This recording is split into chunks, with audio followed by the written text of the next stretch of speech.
Hello again, it's jBrereton, here with another episode of Dominions 4, recording this one straight after the last one. A message arrived from Newfoundland saying Wayne wasn't that grey by the province he attacked. It wasn't, but there we go. Thorntick is done, let's go Conjuration. We're attacked in Jira by the enemy's army.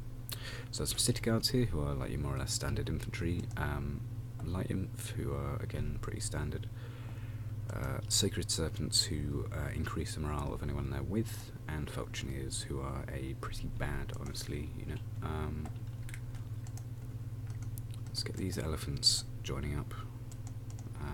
Let's see if we can't get them eventually into this province. I know I said I'd go into this with them, but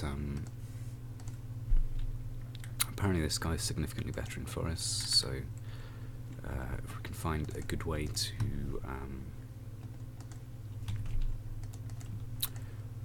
make use of that, then I think we should.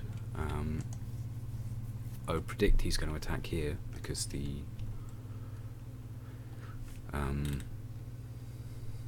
well, just because he knows what's in it, which is that it's a very high value province, given that it's got a onyx Amazon population in it.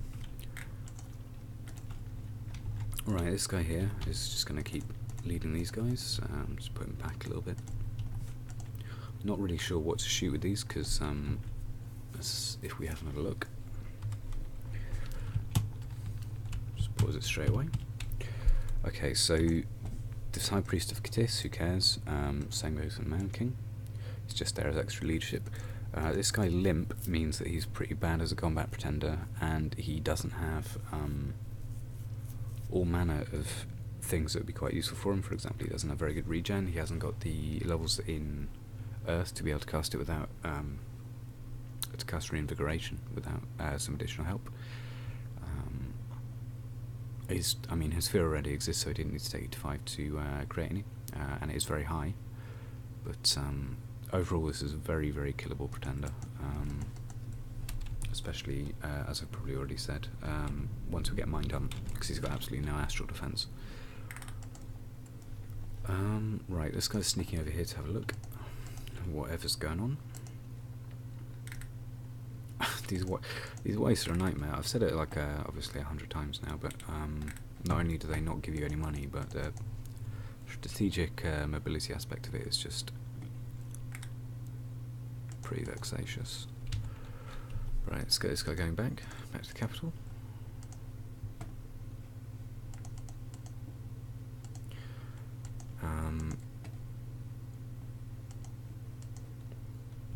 These guys as well, I'm going to try and get back. We'll see where these guys end up. If they end up just staying there, that would be okay.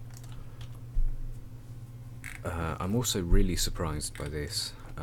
These guys are going to go for a suicidal charge back onto their own former capital, but I don't think it's going to work. In fact, I'm going to move this guy down here, and I'll get a Yaksha, because I could really do with the additional strength you can get from Strength of Giants.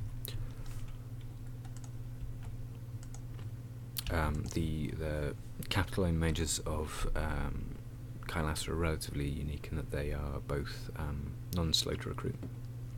This guy's slow to recruit, but they aren't, so you can get pretty strong mages out really early, actually. And very consistently once you've got sufficient gold income. Only downside is they cost 350 gold, and the Yakshini aren't terribly good, but other than that, they're very great. The question at some point has to be, do we ever use Ivana Archer, which the reason people would normally go for a Death Bless. I think the answer is basically no. So that's that one answered. The problem with Ivana Archers is that the death weapon is going to proc much less often than if we go with with a straight combat guy like this guy. Just because that's 2 attacks are always going to hit if he's in combat at all. Whereas with Ivana Archers, you are basically going to get one of them on a longbow, and then a dagger and kick that you in truth don't really want to use because your attack and defense skill aren't terribly high.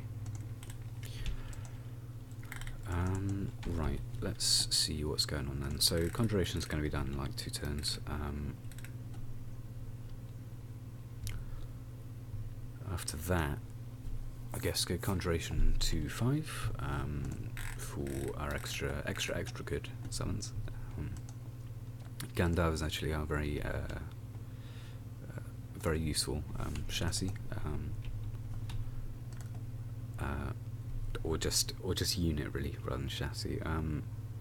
They're quite heavily armoured. They've got good attack and defense skill even before a bless, and despite the fact they're magic beings, I mean the faction is not exactly hurting for magic leadership, so it's not too shabby. Right, let's go for these guys. Split them in half. Try that again.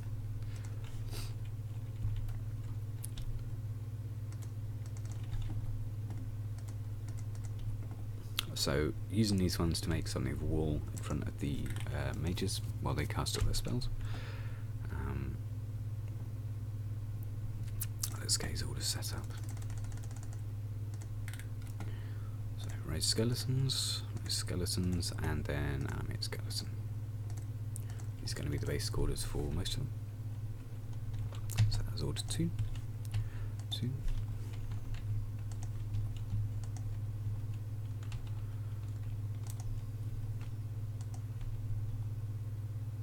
Okay. Let's get a spirit curse. That was a good idea, as well as being funny. And then raise skeletons. Sorry, you're seeing as it said, you're seeing how the sausage is being made here. This is the kind of boring but necessary part of scripting to minions, where there's very few hotkeys for spell scripting before battle. I mean, once you've assigned something to a key, yeah, you're absolutely golden. But until then, you're not looking in such a hot position, right? So this guy, what's his orders going to be? Let's get some personal regen. Sure, why not? Let's go savage strength. I have no idea what this does. I presume it will be a strength buff, not dissimilar to strength of giants, but yeah. How are they looking? 9 and 8. Those are pretty bad stats, but you know what, let's make sure that he's not in the way of them when they inevitably run away. Right. Since we're more or less spent up, I think that's going to be the turn. We'll see what happens. If he attacks here, that would probably be the smart decision. If he attacks into his capital, he may well die, which would be less good for him, quite beneficial for me. And thank you very much for watching. I've been jBrereton, and goodbye.